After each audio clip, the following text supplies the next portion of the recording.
नमस्कार बच्चों, YouTube channel शिक्षालय में आपका बेहद स्वागत है। मेरा नाम है रेणु यादव। बच्चों, इस YouTube चैनल के माध्यम से हम क्लास 9 से लेकर 12 तक की पूरी केमिस्ट्री और क्लास 10 की साइंस कवर कर रहे हैं। क्लास 10 केमिस्ट्री में हम पढ़ रहे हैं chapter metals and non metals और आज हम पढ़ने वाले हैं chemical properties of non metals के बारे में। चलो शुरू करते हैं अपना चैप्टर।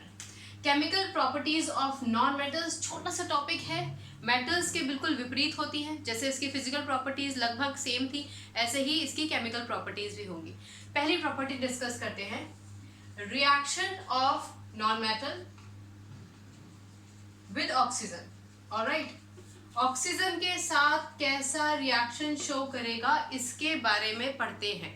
पहला एग्जाम्पल लेते हैं, कार्बन जब ऑक्सीजन से कंबाइन करता है तो डेफिनेटली कार्बन डाइऑक्साइड बनाएगा। क्लियर। अब कार्बन डाइऑक्साइड बनाने की कहानी थोड़ी सी समझ लेते हैं, फिर आगे बढ़ते हैं। बच्चों, हम अपने बोर्ड को दो पार्ट्स में डिवाइड कर लेते हैं, एक यहाँ और एक यहाँ। क्लियर। कार्बन की बात करते हैं। बेटा, कार्बन का एटॉमिक नंबर होता है 6, कॉन्फ़िगरेशन होता है 2 और 4, यानी कि कार्बन के बाहर वाले शेल में 4 इलेक्ट्रॉन्स हैं, उसको 4 और इलेक्ट्रॉन्स की जरूरत है। क्लियर। ऑक्सीजन की बात करते हैं। ऑक्सीजन का एटॉमिक नंबर 8, कॉन्फ़िगरेशन 2 और 6, यानी कि ऑक्सीजन के बाहर वाले शेल में है 6 इलेक्ट्रॉन्स, इसको 2 इलेक्ट्रॉन्स की जरूरत है। क्लियर। अब ये देखते हैं, ये CO2 बना, ये तो क्लियर है, लेकिन बना कैसे और क्या हुआ उसमें वो समझते हैं। कार्बन है आपके पास, जैसे कि हमने यहाँ डिस्कस किया, इसके पास 4 इलेक्ट्रॉन है, 1 2 3 और 4। ऑलराइट, नेक्स्ट हम लेते हैं ऑक्सीजन। ऑक्सीजन, 2 ऑक्सीजन है ना बेटा, एक ऑक्सीजन इधर रख लेते हैं, एक यहाँ रख लेते हैं, जस्ट समझने के लिए। वैसे भी स्ट्रक्चर इस तरीके से ड्रॉ करोगे, electron dot structure. Oxygen electrons कितने हैं? 6, 1 2 3 4 5 6। क्लियर।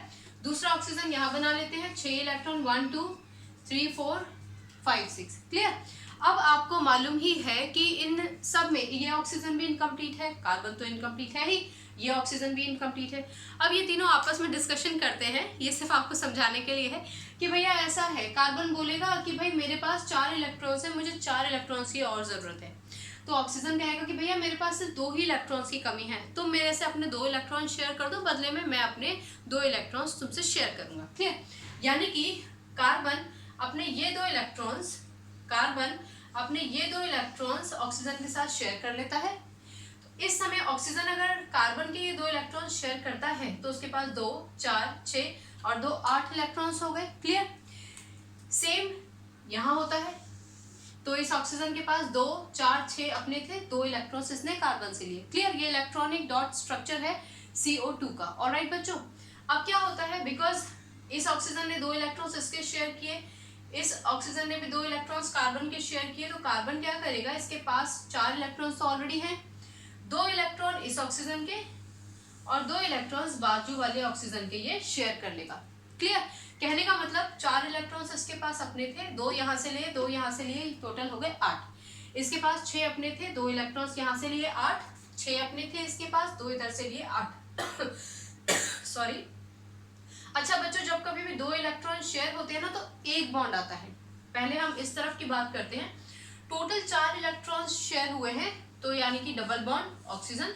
ऑलराइट। और यहाँ पर भी 1 2 3 और 4 इलेक्ट्रॉन शेयर हुए हैं, तो यानी कि डबल बॉन्ड O। एक बात आपको बहुत अच्छे से अब मालूम है कि जब कभी भी शेयरिंग ऑफ इलेक्ट्रॉन्स होता है तो कौन सा बॉन्ड बनता है? Covalent bond. यानी कि कार्बन डाइऑक्साइड में कौन सा बॉन्ड है? Covalent bond. इतना आपको समझ में आया? चलो, ये मैं नीचे वाला पोर्शन रब कर देती हूँ और फिर उसके बाद हम आगे बढ़ेंगे। ऑलराइट, इसको हम हटा देते हैं, इसकी अभी हमें जरूरत नहीं है। अच्छा, जब कार्बन ऑक्सीजन के साथ रिएक्ट करता है तो उसने कार्बन डाइऑक्साइड बनाया। कार्बन डाइऑक्साइड में कौन सा बॉन्ड होगा? आप बता दोगे कि आपके पास उसमें कोवलेंट बॉन्ड होगा। ये जो कार्बन डाइऑक्साइड है इसको आप नॉन मेटल ऑक्साइड के नाम से भी जानते हैं। Non metal oxide. तो कई बार आपसे सवाल पूछ लिया जाता है कि नॉन मेटल ऑक्साइड में कौन सा बॉन्ड होता है, तो आप बोलेंगे नॉन मेटल ऑक्साइड में कोवलेंट बॉन्ड होता है। एक और चीज याद रखिए काम की, जो आपके नॉन मेटल ऑक्साइड्स होते हैं वो एसिडिक ऑक्साइड्स होते हैं। ऑलराइट, जो नॉन मेटल ऑक्साइड्स होते हैं वो एसिडिक ऑक्साइड होते हैं। एक और चीज याद रख लीजिए, एसिडिक ऑक्साइड्स को ही एसिड एनहाइड्राइड कहते हैं। ठीक है, 2 मिनट इसको देखिए, मैं बस अभी आई। ऑलराइट, इतना क्लियर हो गया। सिंपल है, कोई भी नॉन मेटल ऑक्सीजन के साथ रिएक्ट करेगा, हालांकि ऑक्सीजन भी नॉन मेटल है, लेकिन हमारा जो इक्वेशन है वो टॉपिक के अंडर आता है जिसका नाम है reaction of non metal with oxygen. तो अगर नॉन मेटल ऑक्सीजन से रिएक्ट करेगा तो वो नॉन मेटल ऑक्साइड बोला जाएगा। वो नॉन मेटल ऑक्साइड का नेचर जो होता है वो एसिडिक होता है, इसीलिए हम इसको एसिडिक ऑक्साइड भी कहते हैं। एसिडिक ऑक्साइड को एसिड एनहाइड्राइड भी कहते हैं। और अगर आपसे पूछा जाए कि नॉन मेटल ऑक्साइड में बॉन्ड कौन सा है तो आप क्या बोलेंगे? कोवेलेंट बॉन्ड होता है। क्लियर? एक छोटी सी चीज और समझेंगे और फिर आगे बढ़ेंगे। यहां तक तो कोई कंफ्यूजन नहीं है। चलो इसको हटा देते हैं, इसको भी हटा देते हैं। बच्चों, आपसे पूछा जा सकता है कि भाई अगर कोई भी नॉन मेटल ऑक्साइड एसिडिक है, यानी कि वो एसिडिक बिहेवियर शो करता है, तो यानी कि वो आपका ब्लू लिटमस को रेड में कन्वर्ट कर सकता है। और ये सच भी है, जितने भी नॉन मेटल ऑक्साइड्स होते हैं वो ब्लू लिटमस को रेड में कन्वर्ट कर देते हैं। एक छोटी सी कंडीशन समझ लीजिए। देखो, अगर मेरे पास जार में CO2 है, ठीक है, तो मैं क्या करूंगी, मान लीजिए ये जार है, ठीक, इसमें मैंने CO2 बना के रख रखा है, ठीक है। तो मैं क्या करूंगी कि एक लिटमस पेपर लेकर आऊंगी। वो लिटमस पेपर जो आपका ब्लू कलर का होगा, पर वो ब्लू कलर का लिटमस पेपर मॉइस्ट होना चाहिए, यानी कि गीला होना चाहिए, मॉइस्ट लिटमस पेपर होना चाहिए। जब ये मॉइस्ट लिटमस पेपर CO2 के कांटेक्ट में लाया जाता है तो इसका कलर क्या हो जाता है? इसका कलर हो जाता है रेड। ये रेड कलर का हो जाता है, यानी कि non metal oxide converts blue litmus to red. Clear? कहने का मतलब ये हुआ कि नॉन मेटल ऑक्साइड के कांटेक्ट में या तो आप गीला लिटमस पेपर लेकर आओ, या फिर इस लिटमस पेपर की जगह आप यहाँ पे लिटमस सॉल्यूशन डालिए। सॉल्यूशन का क्या मतलब हो गया? लिटमस पाउडर है, रेड कलर का लिटमस पाउडर लीजिए, उस लिटमस पाउडर को पानी में घोल दीजिए, वो गीला हो जाएगा। उसको ड्रॉप बाय ड्रॉप जब आप इसमें डालेंगे तो जो ब्लू कलर के ड्रॉप्स आप डालेंगे CO2 के कांटेक्ट में आने पर वो यहाँ पर रेड कलर के हो जाएंगे। क्लियर?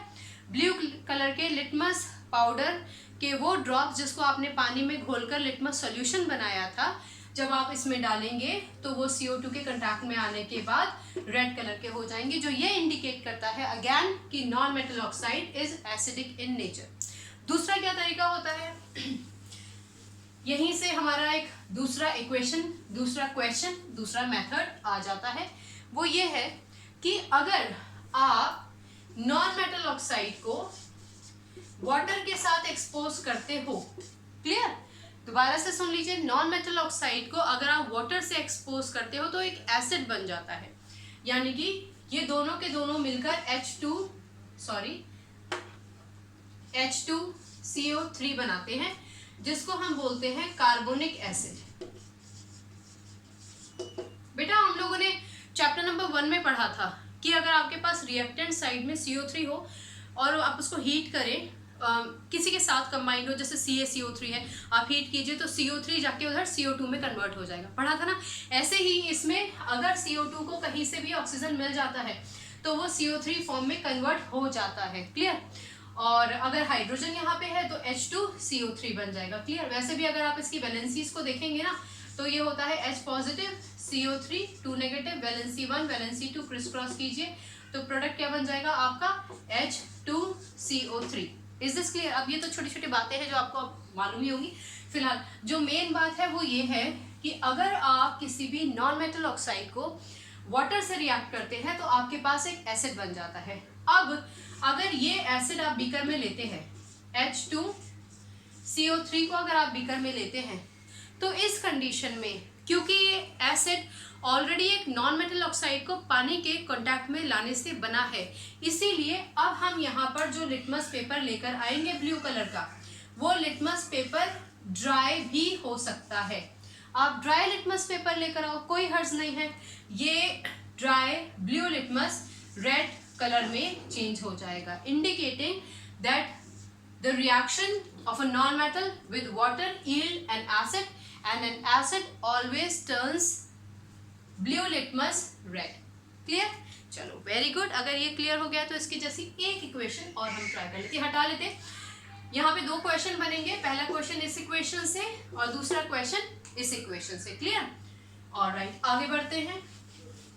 हम एक और केस ले लेते हैं सल्फर का, कि अगर सल्फर ऑक्सीजन से रिएक्ट करेगा तो क्या होगा. सब कुछ वैसा ही रहेगा इस इक्वेशन के जैसा ही, बस थोड़े से चेंजेस है, थोड़ी सी तब्दीली है. Sulphur reacts with oxygen to form sulphur dioxide. ठीक है, सल्फर डाइऑक्साइड बनाएगा. इसको हटा देते हैं, इसकी जरूरत नहीं है.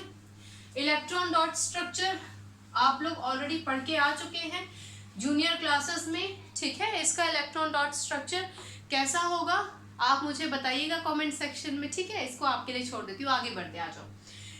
तो इससे पुरानी वाली इक्वेशन में हमने नामकरण नहीं किया था, वो आप कर लीजिएगा. Carbon plus oxygen, carbon dioxide. Alright, sulphur है, ऑक्सीजन है, ये हो गया आपका सल्फर डाइऑक्साइड. जैसे कि अभी हमने लास्ट टाइम डिस्कस किया, ये आपका होगा एसिड ऑक्साइड.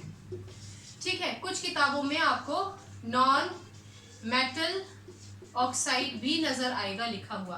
तो SO2 नॉन मेटल ऑक्साइड भी है. आप इसको नॉन मेटल ऑक्साइड के नाम से भी जानते हैं, आप इसको एसिड ऑक्साइड के नाम से भी जानते हैं. एसिड ऑक्साइड को एसिड एनहाइड्राइड भी कहते हैं. क्लियर?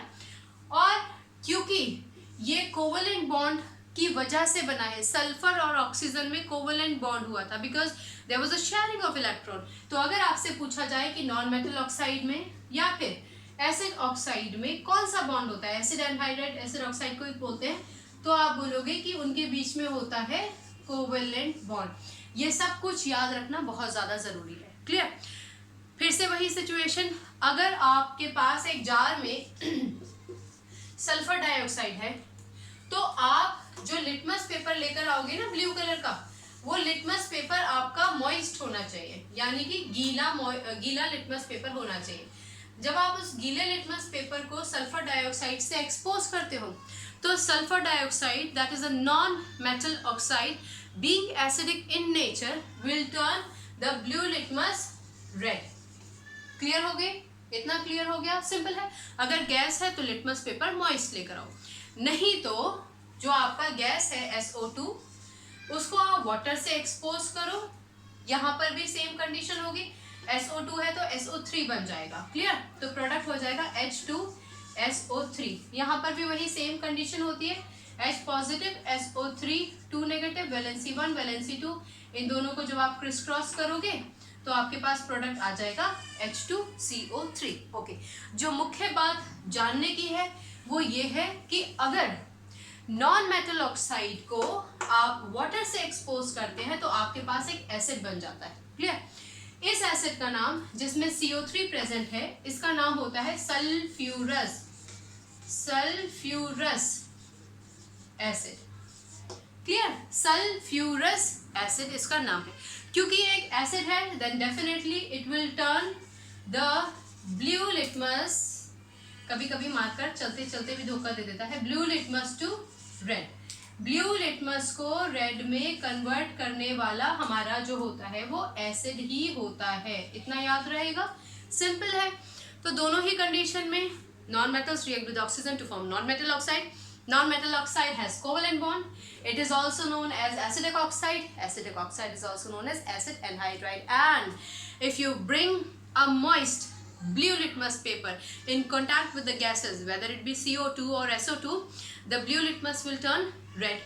या फिर आप blue litmus solution लेकर आइए, ठीक है, तो वो भी रेड में कन्वर्ट हो जाएगा. नहीं तो दूसरा तरीका ये है कि भैया जो आपका SO2 है या CO2 है, मीन्स नॉन मेटल ऑक्साइड, उसको वाटर के कांटेक्ट में लेकर आइए, एसिड अपने आप बन जाएगा.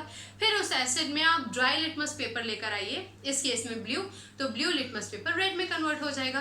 सिंपल. तो बहुत सारे क्वेश्चंस इस टॉपिक में से आपको मिल जाएंगे. क्लियर? अच्छा टॉपिक है, छोटा सा टॉपिक था, ये टॉपिक तो यहाँ पे खत्म. अब हम आगे बढ़ते हैं कुछ और टॉपिक्स के बारे में.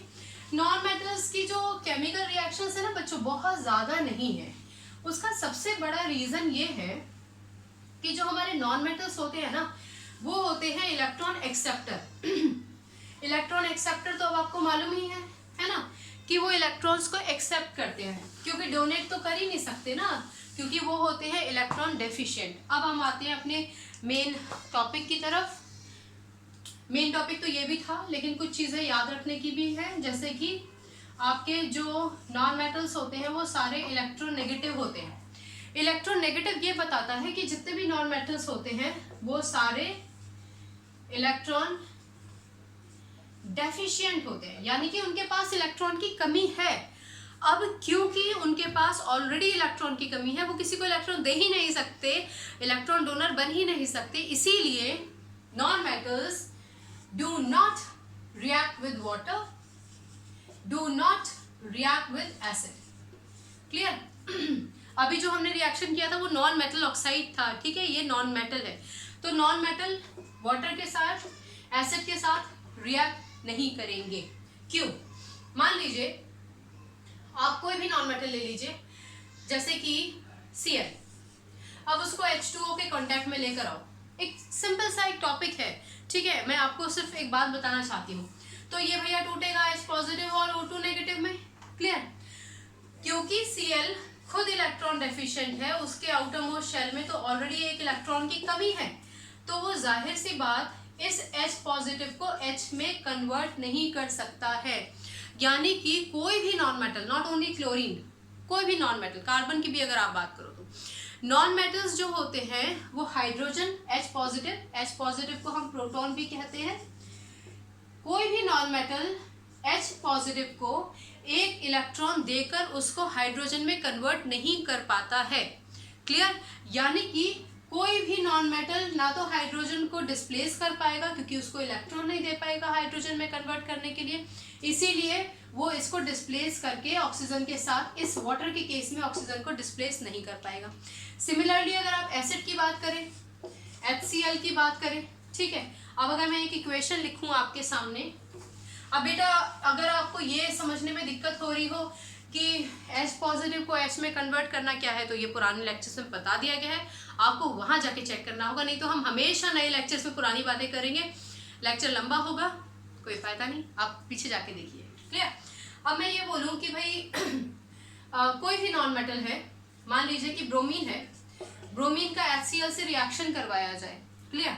तो हालांकि ये और ये दोनों के दोनों हैलोजेंस हैं, पर एक एग्जांपल के तौर पे आपको बताती हूँ। तो इस केस में क्या है, हाइड्रोजन अगेन H पॉजिटिव और Cl नेगेटिव होता है, ब्रोमीन तो खुद Br नेगेटिव होता है, मतलब ये इसको तो खुद इलेक्ट्रॉन की कमी है, तो ये जिसके पास इलेक्ट्रॉन की कमी है वो H पॉजिटिव, जिसको हम प्रोटॉन के नाम से भी जानते हैं, उसको ना एक इलेक्ट्रॉन दे पाएगा, ना इसको H में कन्वर्ट कर पाएगा, ना ही ये H को यहाँ से रिमूव कर पाएगा। 100 बातों की एक बात, कोई भी नॉन मेटल कभी भी एसिड या फिर वाटर से रिएक्ट नहीं कर सकता है। क्लियर? इतना समझ में आया?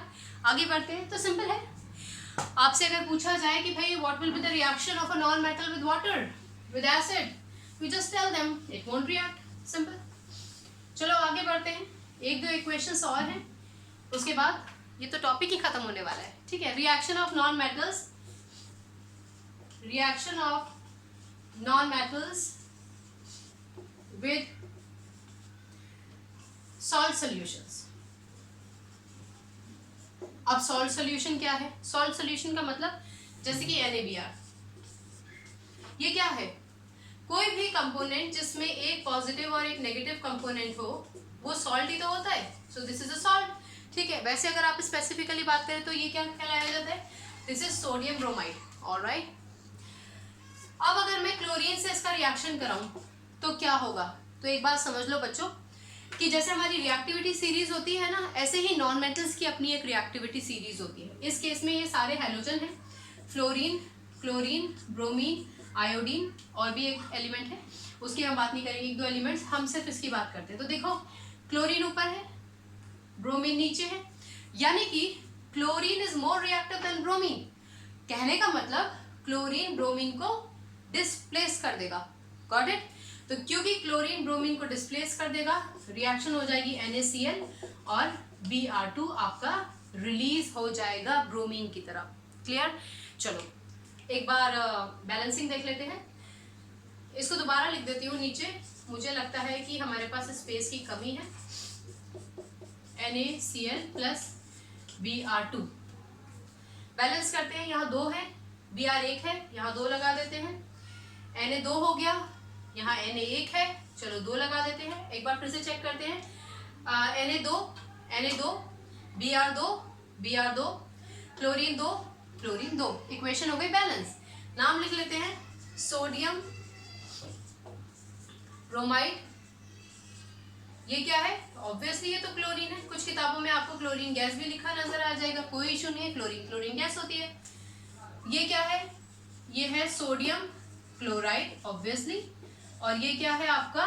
ब्रोमीन। Alright, very good. आपको मालूम ही है कि हमने ये जितने भी कंपोनेंट्स हैं इनके बारे में ऑलरेडी डिस्कस कर लिया है कि भैया रिएक्टिविटी सीरीज देखो। अब रिएक्टिविटी सीरीज देखो का क्या मतलब हुआ? इसका मतलब हुआ कि अगर आपको दे दिया जाए NaCl प्लस Br2 तो क्या रिएक्शन होगी? रिएक्टिविटी सीरीज में देखो, Br नीचे है, Cl ऊपर है, डेफिनेटली रिएक्शन नहीं होगी, नो रिएक्शन। क्लियर है? सिंपल है। जैसे कि आपकी रिएक्टिविटी सीरीज होती है, ऐसे ही जितने भी नॉन मेटल्स होते हैं वो भी आपके अरेंज्ड होते हैं पीरियोडिक टेबल में। आप इसको और विस्तार से पढ़ेंगे। क्लियर? तो जो ज़्यादा रिएक्टिव है वो अपने से कम रिएक्टिव एलिमेंट को डिस्प्लेस कर सकता है। एक और चीज़ समझो, ये जो है ना आपका, ये पानी में घोलने से बना है तो ये एक्वस है, ऑब्वियसली ये गैस है क्योंकि Cl ने इसको डिस्प्लेस किया, NaBr को, जो ऑलरेडी एक एक्वस सॉल्यूशन था। तो NaCl भी क्या हो जाएगा यहाँ पे? एक्वस। और ये तो आपकी ब्रोमीन गैस, ब्रोमीन जो है क्योंकि वो एक्वस सॉल्यूशन से निकला है और ब्रोमीन आपका लिक्विड फॉर्म में होता है, इसीलिए ये हो जाएगा आपका एक्वस। क्लियर? लिक्विड फॉर्म में। ऑलराइट, चलो आगे बढ़ते हैं। आगे हमारे पास अब सिर्फ 1-2 टॉपिक्स रह गए हैं, उसके अलावा कुछ नहीं है, उनको और डिस्कस कर लेते हैं। यहाँ तक कोई दिक्कत हो तो मुझे बताइएगा। इसको हटा देते हैं, सिंपल से टॉपिक्स है, कोई इशू नहीं है। अब आपसे पूछा जाएगा कि भाई चलो ठीक है, माना कि नॉन मेटल्स सॉल्ट सॉल्यूशन में से अपनी रिएक्टिविटी के बेसिस पे ही किसी और नॉन मेटल को डिस्प्लेस करते हैं, लेकिन जैसे कि नॉन मेटल ने ऑक्सीजन के साथ रिएक्ट किया, क्या नॉन मेटल क्लोरीन के साथ रिएक्ट कर सकते हैं? उसका एक बहुत प्यारा एग्जाम्पल है, कार्बन प्लस Cl2 क्या बनाएगा, आके देख लेते हैं। कार्बन आपको मालूम है एटॉमिक नंबर 6, कॉन्फ़िगरेशन 2 और 4, यानी कि कार्बन के बाहर वाले शेल में है 4 इलेक्ट्रॉन्स। ऑलराइट, अब हमारे पास क्या होता है कि क्लोरीन आता है आपके पास। इस केस में ना क्या है हमारे पास, मान लो कि यहाँ से क्लोरीन आया तो क्लोरीन के पास 1 2 3 4 5 6 और 7 इलेक्ट्रॉन्स हैं। यहाँ से भी क्लोरीन आ सकता है 1 2 3 4 5 6 7, इधर से भी क्लोरीन आएगा 1 2 3 4 5 6 7, और यहाँ से भी क्लोरीन आया 1 2 3 4 5 6 7। ऑलराइट, क्लोरीन को एक इलेक्ट्रॉन की कमी है, यहाँ से ले लेगा, इसके कार्बन से लिया, marker is not working, share किया, सबने अपने अपने तरफ से एक इलेक्ट्रॉन्स को शेयर किया। क्लियर? तो क्योंकि क्लोरीन गैस अबंडेंस में है आपके पास, तो प्रोडक्ट बन जाएगा CCl4 और हम इसको बैलेंस कर देंगे। क्लियर? यहाँ पे लगा देंगे 2, हमारी इक्वेशन हो जाएगी बैलेंस। कहने का मतलब ये है कि आपके पास जो प्रोडक्ट होते हैं वो जो नॉन मेटल्स होते हैं उसके जो प्रोडक्ट बनते हैं वो शेयरिंग ऑफ इलेक्ट्रॉन से होते हैं, दैट मीन्स कोवलेंट बॉन्ड होता है। आप समझ रहे हो ना? कार्बन के पास 4 इलेक्ट्रॉन्स थे ना, ठीक, यहाँ से क्लोरीन आया अपने 7 इलेक्ट्रॉन के साथ, उसने कार्बन का एक इलेक्ट्रॉन ले लिया, इस क्लोरीन ने कार्बन का एक इलेक्ट्रॉन लिया, इस क्लोरीन ने कार्बन का एक इलेक्ट्रॉन लिया, इस क्लोरीन ने कार्बन का एक इलेक्ट्रॉन लिया। क्लियर? कार्बन के पास अपने 4 इलेक्ट्रॉन्स थे, एक इलेक्ट्रॉन उसने अपने आजू बाजू वाले क्लोरीन से ले लिया, तो प्रोडक्ट बन गया CCl4, कार्बन टेट्राक्लोराइड। ऑलराइट, अब ये जो कार्बन टेट्राक्लोराइड है इसमें क्लोरीन हो गए 4, तो उसको बैलेंस करने के लिए यहाँ 4 थे, यहाँ 2 थे, 2 लगा दिया, कार्बन 1 था, कार्बन 1 था, नाम लिख दीजिए कार्बन, ये है आपकी क्लोरीन, कार्बन के ऊपर से क्लोरीन गैस को एक्सपोज करोगे ना तो Cl2 तो गैस के फॉर्म में आएगी, तो बहुत सारे Cl2 के मॉलिक्यूल्स आएंगे, क्लियर। तो उसमें से जितने भी Cl2 के मॉलिक्यूल्स होंगे वो सारे टूटेंगे, कार्बन के कांटेक्ट में आएंगे, और एक कार्बन 4 क्लोरीन से एनवलप हो सकता है, इसीलिए CCl4। ऑलराइट, ये क्या कहलाया जाता है? ये कहलाया जाता है कार्बन टेट्रा क्लोराइड। आपको तो मालूम ही है कि क्लोरीन अगर किसी के साथ जुड़ जाता है तो वो क्लोराइड कहलाया जाता है। एक दो एग्जाम्पल और ले लेते हैं। बहुत सिंपल एग्जाम्पल है H प्लस Cl। प्रोडक्ट आपको मालूम है, थोड़ा सा इसके बारे में डिस्कस कर लेते हैं। ये मार्कर बीच में धोखा दे गए हैं, अच्छा खासा चल रहे थे। बेटा कार्बन के पास एक, हाइड्रोजन के पास एक इलेक्ट्रॉन है, कार्बन बोल दिया सॉरी, इसमें तो कार्बन है ही नहीं। क्लोरीन के पास 7 इलेक्ट्रॉन है, 1 2 3 4 5 6 7। Got it? तो भैया हाइड्रोजन को एक इलेक्ट्रॉन की जरूरत है, क्लोरीन का शेयर कर लिया। क्लोरीन के पास 7 इलेक्ट्रॉन है, इसको एक इलेक्ट्रॉन की जरूरत है, हाइड्रोजन का शेयर कर दिया। इन दोनों के बीच में 2 इलेक्ट्रॉन्स की शेयरिंग हुई है, इसलिए यहाँ पर एक बॉन्ड बनेगा, और वो बॉन्ड कौन सा है? By the sharing of electrons, covalent bond. Alright, product हो जाएगा HCl। ओके, तो अगर आप देखो H आपके पास एक, Cl एक, H एक, Cl एक, ये है आपका हाइड्रोजन, ये है आपका क्लोरीन, ये है आपका hydrogen chloride. Alright, hydrogen chloride. कोई कंफ्यूजन? ओके, H2 बेटा, H2, hydrogen is always H2 not H। Okay, H2 है, यहाँ पे H है तो 2 लगा दो, H2 हो गया, H2 हो गया, Cl एक है, Cl एक है। वेरी गुड, आपकी इक्वेशन है बैलेंस, हाइड्रोजन क्लोराइड, जिसको आप कोवैलेंट क्लोराइड के नाम से भी जानते हो। अगर आपसे कहा जाए ना कि कोवैलेंट क्लोराइड क्या है, तो अब आप बता सकते हो ना कोवैलेंट क्लोराइड का क्या मतलब हुआ। कोवैलेंट मतलब, क्योंकि अभी मैंने आपको बताया ना हाइड्रोजन और क्लोरीन के बीच में शेयरिंग ऑफ इलेक्ट्रॉन हुई थी, क्लियर। अच्छा, एक और बात याद रखिए बेटा, यहाँ पे इस इक्वेशन में मेरे ख्याल से एक और गलती हुई है हमसे, ये Cl भी Cl2 होगा, ठीक है, क्योंकि हाइड्रोजन गैसियस फॉर्म में होता है H2, Cl भी गैसियस फॉर्म में होता है Cl2, क्लियर। तो ये पूरी इक्वेशन होगी H2 plus Cl2 arrow 2HCl। अब हो गई ये balance, hydrogen 2, hydrogen 2, chlorine 2, chlorine 2, clear. चलो, एक दो इक्वेशन और है, वो और डिस्कस कर लेते हैं, इसको हटा देते हैं। एक नॉन मेटल है जिसका नाम है फॉस्फोरस, एटॉमिक नंबर 15, कॉन्फ़िगरेशन 285, यानी कि इसके पास 3 इलेक्ट्रॉन्स की कमी है। तो ये phosphorus will come in contact with chlorine Cl2, clear. अब देखो बच्चों, फॉस्फोरस इसके पास 1 2 3 4 5 इलेक्ट्रॉन्स है, क्लियर। क्लोरीन के कांटेक्ट में आता है, क्लोरीन के पास 1 2 3 4 5 6 7 इलेक्ट्रॉन्स है, क्लियर। एक क्लोरीन तो ये आ गया, यहाँ पे इसको ऐसे बना देते हैं, 1 2 3 4 5 इलेक्ट्रॉन है ना, तो उसको ऐसे बना दिया है, ठीक है। एक क्लोरीन यहाँ से आया, मान लो इट्स नॉट वर्किंग। एक क्लोरीन यहाँ से आता है, 1 2 3 4 5 6 7। मान लो एक क्लोरीन यहाँ से आता है, 1 2 3 4 5 6 7। ऑलराइट, तो क्योंकि फॉस्फोरस को तो भैया अपना शेल कंप्लीट करना है, नो मैटर कि ये कितने क्लोरीन्स के साथ कोवैलेंट बॉन्ड बनाता है, इसको अपना शेल कंप्लीट करना है। तो 7 इलेक्ट्रॉन्स, एक यहाँ से शेयर किया, 7 इलेक्ट्रॉन एक यहाँ से शेयर किया, इसके पास अपने 7 इलेक्ट्रॉन, एक फॉस्फोरस का लिया। क्लोरीन के पास 8 हो गए, 8 हो गए, 8 हो गए। फॉस्फोरस के पास 5 थे, एक इसने ये लिया, एक ये लिया और एक ये लिया, यानी कि इसके पास भी हो गए 8। तो कुल मिला के फॉस्फोरस के कांटेक्ट में कितने क्लोरीन आए? 3 क्लोरीन, यानी कि PCl3। ऑलराइट, कुछ किताबों में आपको ये भी लिखा मिलेगा कि भैया PCl5 भी बनता है कुछ अमाउंट में, लेकिन इक्वेशन को कॉम्प्लिकेट करने के लिए उसको शो नहीं किया है। ऑलराइट, इक्वेशन बैलेंस करते हैं, यहाँ 3 है, यहाँ 2 है, ऑड इवन वाला मसला हो गया, यहाँ लिख दो 3 to the 6, यहाँ लिख दो 2 3 to the 6, फॉस्फोरस है 2, यहाँ लिख दो 2। Clear, equation balance. चलो नाम लिख लेते हैं। फास्फोरस, यह है क्लोरीन। याद रखिएगा पुरानी वाली इक्वेशन H2 वाली इक्वेशन में हम H और C लिख दिए थे गलती से, वो H2 + Cl2 है, ऐसे याद रखिएगा। Cl is always Cl2। Okay, और ये क्या है? Phosphorus trichloride.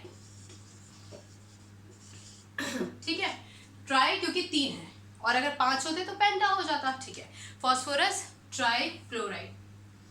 Is this clear? Equation is balance. चलो, और अब मैं आपको फिर से बता दूं कि हम पढ़ रहे हैं तो reaction of non metals with oxygen react किया, वाटर रिएक्ट नहीं किया, एसिड रिएक्ट नहीं किया, सॉल्ट सॉल्यूशन रिएक्ट किया लेकिन एक्टिविटी के बेसिस पे क्लोरीन के साथ रिएक्ट किया। अब हम बात करते हैं कि क्या हाइड्रोजन के साथ रिएक्ट करेगा, क्योंकि हाइड्रोजन होता है एक नॉन मेटल, लेकिन हाइड्रोजन इलेक्ट्रोपॉजिटिव फॉर्म में होता है। तो उसका एक बेहतरीन एग्जाम्पल अभी हमने जस्ट समझा था, H2 + Cl2। ये भी नॉन मेटल, ये भी नॉन मेटल। आपको मालूम है HCl बनेगा। कैसे बनेगा? अभी डिस्कस किया था ना। हाइड्रोजन के पास 1 इलेक्ट्रॉन है, क्लोरीन के पास 1 2 3 4 5 6 7 इलेक्ट्रॉन्स है। ये शेयरिंग कर लेंगे, हाइड्रोजन के पास हो जाएंगे 2, क्लोरीन के पास 7 थे, एक इधर से लेगा हो जाएंगे 8, तो यानी कि आपका प्रोडक्ट हो जाएगा HCl। और क्योंकि इसमें कोवेलेंट बॉन्ड है और क्योंकि यहाँ पर आपका रिएक्शन हाइड्रोजन से हो रहा है, ठीक है, क्योंकि यहाँ पे रिएक्शन हो रहा है विद हाइड्रोजन, याद रखना this is reaction of non metal with hydrogen, इसीलिए आप इसको कोवेलेंट हाइड्राइड भी कह सकते हैं, कोवेलेंट हाइड्राइड भी कह सकते हैं। याद रखिएगा, इससे पहले हमने क्लोरीन से रिएक्शन किया था, इसीलिए हमने कोवेलेंट क्लोराइड बोला था। यहाँ पे हाइड्रोजन से रिएक्शन कर रही है, इसीलिए कोवेलेंट हाइड्राइड बोलेंगे। ओके, इसका नाम लिख लेते हैं। This is hydrogen, this is chlorine, this is hydrogen chloride, this is hydrogen chloride, alright, जिसको आप कोवेलेंट हाइड्राइड भी बोलते हैं। याद रखिएगा, अगर हम पूछे कि reaction of non metal with hydrogen तो कोवेलेंट हाइड्राइड, और अगर आपसे पूछा जाए reaction of reaction of non metals with chlorine, तो आप यहाँ लिखोगे कोवेलेंट क्लोराइड। हालांकि उसको लिखने की जरूरत नहीं पड़ेगी, लेकिन अगर पूछ लिया जाए तो लिख लीजिएगा। क्लियर? एक रिएक्शन और डिस्कस कर लेते हैं, फिर ये टॉपिक आपका फिनिश। बहुत ही प्यारी इक्वेशन है हमारे पास। Nitrogen, atomic number 7, configuration 2 and 5, 3 electrons की कमी है इसके पास। फॉस्फोरस का एटॉमिक नंबर 15 था, कॉन्फ़िगरेशन 285, उसके पास भी 3 इलेक्ट्रॉन की कमी थी। नाइट्रोजन के पास भी 3 इलेक्ट्रॉन की कमी है। इसका रिएक्शन, अच्छा नाइट्रोजन भी हमेशा N2 फॉर्म में होता है, गैसियस फॉर्म में होता है। हाइड्रोजन से करवाइए, क्या होगा? नाइट्रोजन के पास 1 2 3 4 5 इलेक्ट्रॉन्स है। क्लियर? अब क्या होता है भैया, हाइड्रोजन गैस है ना, तो मतलब बहुत सारे हाइड्रोजन के मॉलिक्यूल्स आएंगे, तो जितने भी हाइड्रोजन के मॉलिक्यूल्स नाइट्रोजन से के पास से गुजरते जाएंगे ना, उनमें से 3 हाइड्रोजन इसके पास, नाइट्रोजन भी तो बहुत सारी है, तो 3 हाइड्रोजन हर एक नाइट्रोजन के पास रुक जाएंगे और इलेक्ट्रॉन्स की शेयरिंग करेंगे। देखो कैसे, यहाँ से एक हाइड्रोजन आया, इसके पास अपना 1 ही इलेक्ट्रॉन है, यहाँ से हाइड्रोजन आया, 1 ही इलेक्ट्रॉन है, यहाँ से हाइड्रोजन आया, 1 ही इलेक्ट्रॉन। आप इसको डॉट से भी दिखा सकते हैं, क्रॉस से भी दिखा सकते हैं, कोई दिक्कत नहीं है। ओके, हाइड्रोजन के पास 1 इलेक्ट्रॉन है, एक नाइट्रोजन का शेयर कर लेता है, हाइड्रोजन के पास एक अपना इलेक्ट्रॉन है, एक नाइट्रोजन का शेयर कर लेता है, यहाँ भी इसके पास अपना 1 इलेक्ट्रॉन है, एक ये नाइट्रोजन का शेयर कर लेता है। क्लियर? तो कहने का मतलब हाइड्रोजन का शेल कंप्लीट, हाइड्रोजन का शेल कंप्लीट, हाइड्रोजन का शेल कंप्लीट। नाइट्रोजन की बात करें तो 5 इसके पास अपने थे, ये 5 + 6 प्लस इधर वाले हाइड्रोजन का 1 7, इधर वाले हाइड्रोजन का 1 8। क्लियर? तो इसका मतलब नाइट्रोजन का भी शेल कंप्लीट हो गया है, क्योंकि एक नाइट्रोजन के कांटेक्ट में 3 हाइड्रोजन आए हैं, इसीलिए ये प्रोडक्ट हो जाएगा NH3। क्लियर? ऑलराइट, और NH3 आपको मालूम है, इसको बोलते हैं ammonia. This is known as ammonia. Clear? So that means when a nitrogen comes in contact with hydrogen, it forms ammonia gas. That is a pungent smelling gas. अच्छा, balancing देख लें. हाइड्रोजन 3 है, हाइड्रोजन 2 है, मसला odd even वाला. यहाँ लिख दो 3. ओके, यहाँ लिख दो 2. Hydrogen 3 to the 6, hydrogen 3 to the 6, nitrogen 2, equation हो गई हमारी बैलेंस्ड. और यहाँ पे हमारा टॉपिक भी फिनिश. तो ये थी एक छोटी सी डिस्कशन हमारे reaction of non metals with oxygen. याद रखिएगा, एसिड वाटर के साथ रिएक्ट नहीं करेंगे. विद हाइड्रोजन कोवेलेंट हाइड्राइड बनाएगा, विद क्लोरीन कोवेलेंट क्लोराइड बनाएगा. और displacement of a non metal in a salt solution. तो जो ज़्यादा रिएक्टिव नॉन मेटल होगा वो लेस रिएक्टिव नॉन मेटल को डिस्प्लेस कर देगा. सिंपल. क्लियर? चलो, chemical properties of non metals are over. अब आगे आने वाला जो चैप्टर है वो बहुत ही प्यारा है, क्योंकि उसके बहुत सारे कॉन्सेप्ट्स हम कहीं कहीं डिस्कस कर चुके हैं, लेकिन फिर भी आपको ध्यान से उसको सुनना होगा. ठीक है? चलो, अगली बार मिलने तक अपना ख्याल रखो, खुश रखो, सवाल पूछते रहो, पढ़ते रहो. केमिस्ट्री से अपनी केमिस्ट्री बहुत अच्छी बनाओ. Take care, bye bye.